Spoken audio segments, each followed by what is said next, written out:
चलो सिर्फ वहाँ जहाँ आपकी ज़रूरत हो। उजाले में चिरागों के कोई मायने नहीं होते।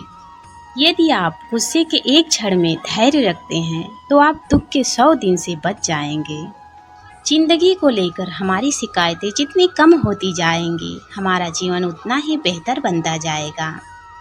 कर्म तेरे अच्छे हैं तो किस्मत तेरी दासी है, नीयत तेरी अच्छी है तो घर में मथुरा काशी है।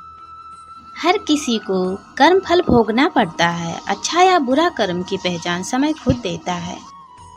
कर्मों से डरिए, ईश्वर से नहीं। ईश्वर माफ कर देता है, कर्म नहीं।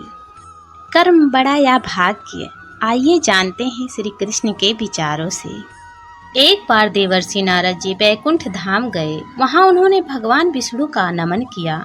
नारद जी ने श्री हरि से कहा, प्रभु, पृथ्वी पर अब आपका प्रभाव कम हो रहा है। धर्म पर चलने वालों को कोई अच्छा फल नहीं मिल रहा है। जो पाप कर रहे हैं उनका भला हो रहा है।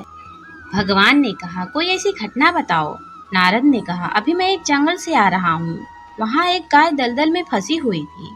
कोई उसे बचाने वाला नहीं था। तभी एक चोर उधर से गुजरा। गाय को फंसा हुआ देखकर भी नहीं रुका। वह उस पर पैर रखकर दलदल लांघ कर निकल गया। आगे जाकर चोर को सोने की मोहर से भरी एक थैली मिली। थोड़ी देर बाद वहाँ से एक वृद्ध साधु गुजरा। उसने उस गाय को बचाने की पूरी कोशिश की। पूरे शरीर का जोर लगाकर उस गाय को बचा लिया। लेकिन मैंने देखा कि गाय को दलदल से निकालने के बाद वह साधु आगे गया तो एक गड्ढे में गिर गया। प्रभु बताइए, यह कौन सा न्याय है?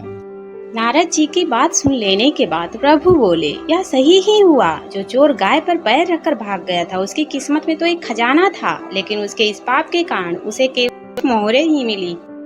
वहीं उस साधु को गड्ढे में इसलिए गिरना पड़ा क्योंकि उसके भाग्य मृत्यु लिखी थी। लेकिन गाय को बचाने के कारण उसके पुण्य बढ़ गए और उसकी मृत्यु एक छोटी सी चोट में बदल गई। इंसान के कर्म से उसका भाग्य तय होता है। इंसान को कर्म करते रहना चाहिए क्योंकि कर्म से भाग्य बदला जा सकता है।